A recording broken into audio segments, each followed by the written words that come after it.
resolveu, mas tem as sanções impostas de Donald Trump contra as autoridades brasileiras. Elas saem, elas ficam? Alguma novidade em relação a isso? Olha, por enquanto, a Lei Magnitsky continua em vigor contra o ministro Alexandre de Moraes, da Suprema Corte, e a esposa dele. Mas uma conversa de bastidor aqui no Palácio do Planalto é que esses ruídos que estão sendo superados, ou seja, essa questão ideológica está sendo deixada para trás e então já estão partindo para a discussão mais técnica, mais política, mais para a ordem econômica. Então, a discussão aqui no Palácio do Planalto é que há uma brecha para que as sanções contra Alexandre de Moraes sejam revogadas, ou seja, que a Lei Magnitsky deixe de ser aplicada contra o ministro da Suprema Corte brasileira. E o governo federal deve ajudar nesse sentido. A gente sabe que a Lei Magnitsky foi aplicada contra Alexandre de Moraes por causa do julgamento do ex-presidente Jair Bolsonaro, mas também porque ele é acusado de causar censura para plataformas digitais, as chamadas Big Techs, lá nos Estados Unidos. A condicionante para essas Big Techs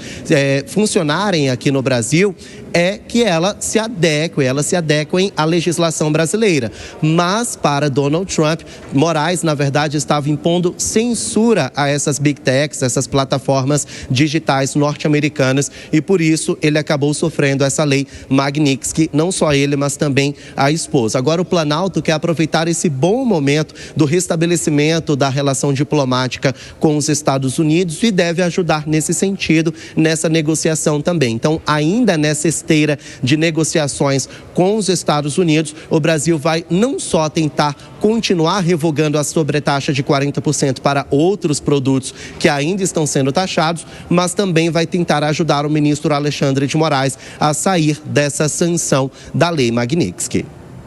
É isso, informações com o Igor Damasceno falando de Brasília. Obrigada, Igor. Deixa eu chamar os nossos comentaristas para a gente repercutir também este assunto. Primeiramente, Roberto Mota.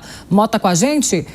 Mota, bom, boas notícias aqui, né, para o Brasil, redução das tarifas, isso que realmente importa aos brasileiros, à população. E fica a discussão das tarifas não, das leis, das sanções impostas aos ministros. Discussão que fica para outro momento. O Brasil deve aproveitar esse bom clima de redução de tarifa para também resolver essa questão? Primeiro a gente precisa analisar o que aconteceu, né, Paula? Essas tarifas não foram impostas ao Brasil ou à população brasileira. Essas tarifas, a intenção delas foi punir o governo, o Estado brasileiro, por práticas e políticas que Donald Trump considerava como uma ameaça aos Estados Unidos. A gente viu uma declaração agora do ministro da Agricultura dizendo que as tarifas caíram porque os ruídos foram diminuídos. Que ruídos são esses que foram diminuídos? As razões que Trump alegou para impor as tarifas só pioraram no Brasil. A política interna do Brasil, a situação ficou muito pior do que estava quando Donald Trump impôs essas tarifas. Então, por que as tarifas caíram? Será que Trump recuou por causa da situação econômica interna dos Estados Unidos, por causa da inflação?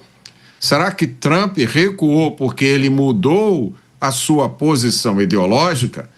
Será que o governo brasileiro convenceu Trump de que os processos judiciais contra Bolsonaro e outras figuras da oposição são processos justos e constitucionais? Se essa última hipótese for verdade, as sanções Magnitsky deverão cair em breve. Um fato curioso que talvez ajude a gente a entender a situação é que a queda das tarifas foi anunciada primeiro por Donald Trump e depois comentada pelo governo brasileiro. Talvez, só talvez, exista algum fator que a gente desconheça nessa história, como, por exemplo, algum trabalho de lobby feito por lobistas profissionais. Deise Ciocari, queria te ouvir também nessa questão, à medida em que a gente tem ainda essas sanções a autoridades, e falou-se muito também na época das sanções do problema relacionado às Big Techs, do tratamento que o Brasil daria às Big Techs. Isso aí pode funcionar também como uma moeda de troca para limitar um pouco essas sanções às autoridades? Nonato, não acredito que funcione como uma moeda de troca, porque o Brasil não amadureceu esse debate. E aí a gente pode pegar esses dois assuntos e fazer uma mesma análise, né? Por exemplo, me causa um espanto quando eu vejo o ministro da Agricultura falando que o problema foi má comunicação, que foram fofocas e intrigas. Talvez não tenha percebido o quanto isso enfraquece a credibilidade do Ministério, porque não existe aí, como não existe no debate das Big Techs, nenhuma autocrítica. Em relação à agricultura no Brasil, a gente tem uma diplomacia passiva. A gente espera a reação do outro, a gente espera a reação dos Estados Unidos, em vez de empurrar a agenda brasileira com um pouco ou um mínimo de credibilidade. E a mesma coisa em relação ao assunto das Big Techs. Eu não vejo nenhuma discussão de como a gente pode fortalecer o agro. Agora, tá bom, diminuíram em 40% as tarifas dos Estados Unidos. Qual é a reação do Ministério da Agricultura agora? Como que a gente vai fortalecer as nossas cadeias produtivas? Como que a gente vai solucionar o problema dos gargalos aqui no Brasil? A questão sanitária, que uma vez ou outra ela sempre aparece nesses debates internacionais em relação ao Brasil. Então, fica tudo muito superficial. Tá bom, as fofocas e as intrigas acabaram. E aí está tudo resolvido? Não está. A gente está de novo nessa diplomacia passiva, esperando a reação dos Estados Unidos, esperando como que os outros mercados vão reagir. É a mesma coisa em relação às Big Techs. Então, eu não acredito que esse assunto ele vai servir como uma moeda de troca, porque o Brasil não apresentou até agora maturidade, nem em relação ao agronegócio, que é a grande menina dos olhos do Brasil, e nem em relação ao debate das Big Techs. De novo, a gente vai esperar primeiro os Estados Unidos agirem, para depois a gente tentar dar uma resposta.